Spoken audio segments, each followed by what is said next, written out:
Hi, today I'm going to show you some stretches that you should definitely be using if you ride a mountain bike. You just need a mat and to take your shoes off, that's it. So you don't even really need a mat as long as you're not going to slide anywhere and you're not standing on something rough.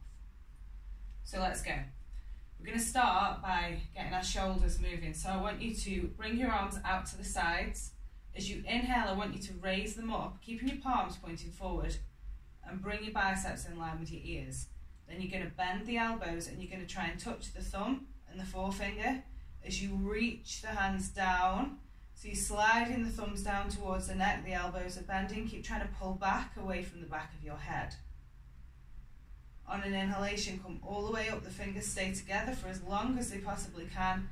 Biceps come back in line with the ear, release. Bring the arms slowly back down to shoulder height. And when we get to shoulder height, we're going to rotate the whole arm so the palm points backwards. Then we're going to start pushing backwards with the palms. They're going to come together at some point. You're going to start bending the elbows so the fingertip and thumb can reach for each other. And then you will have this shape behind you and you're going to keep trying lifting up away from the low back. On an exhale, place the hands to the low back. Feel how the shoulders are sitting. Inhale, push them up away from the low back again. Then start pushing the palms backwards as the thumbs separate. We come back up to that central position. Turn the whole arm up. Reach up and look up. Exhale, bring the hands down. So that's a really nice one for working the shoulders and for stopping the compensation or overcompensation of movement up the arms, which is really important when you ride, right? Okay, these are just little snippets for you to give you some ideas. So the next thing that I would like you to do, and I think everybody should be able to do, is fold forward from a standing position. Okay, so I want you to have your knees bent like you just landed from a jump. So they're slightly bent, okay? Pelvis is tucked. So go like this, one hand to the front of your belly, one hand to your low back, and tuck, okay? So the pelvis is tucked. Take a nice big deep breath in, knees stay bent.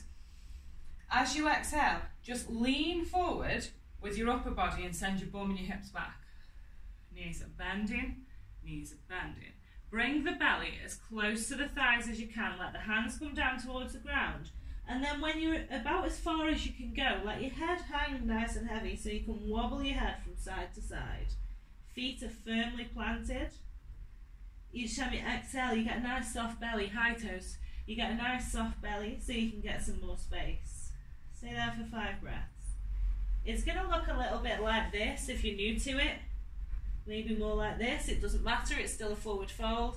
As you get into it more and more, I'd like you to start trying to actively straighten your legs as you allow the head to release down and remain loose. Couple more breaths there and then we're going to come out. And when we come out, we're coming onto all fours. So I'll give you a second to catch up with me. Remember, these are just ideas. So you need to be practicing them more than I'm going through in this video as well. Okay. So we've got our hands and our knees on the floor. Your hands are directly below your shoulders, your knees are directly below your hips. And you've got a nice neutral spine, so we're not doing this. You've got a nice neutral spine, okay? And then when you're ready, as you exhale, I want you to push all the air out and I want you to arch up into your back, bringing your chin towards your chest and trying to squeeze your bum cheeks up towards your nose.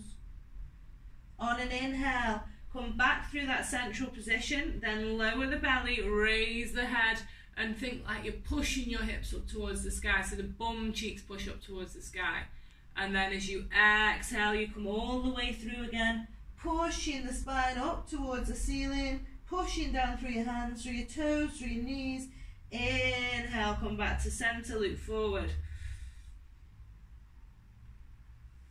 Now that's one that you can easily put into your day and you really should. I like starting my day with about 10 rounds of that just to get everything moving. Okay, so before we go, let's do one last thing that you should definitely do as a mountain bike rider. And this is something that requires 0 effort and you should do after you've done a big ride. So if you had a massive ride out and your legs have just the shot, this is what you should be doing, okay? So you're going to find a wall.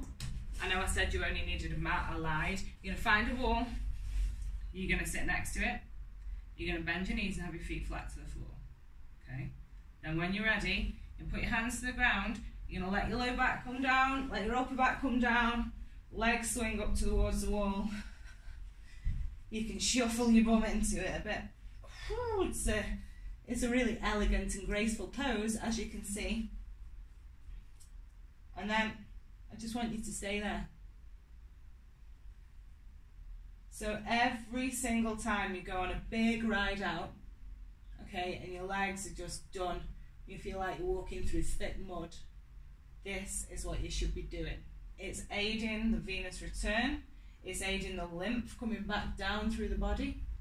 You've probably got loads of lactic acid. It just gives your legs a rest. It gives you the break that you need, the physical break that you need after you've been pedaling like a monster for hours.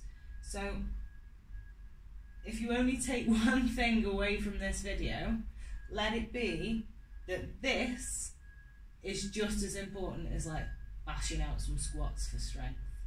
And the cat absolutely loves being in videos. Hey Toast, if you've got your own cat, encourage it to be in yoga with you.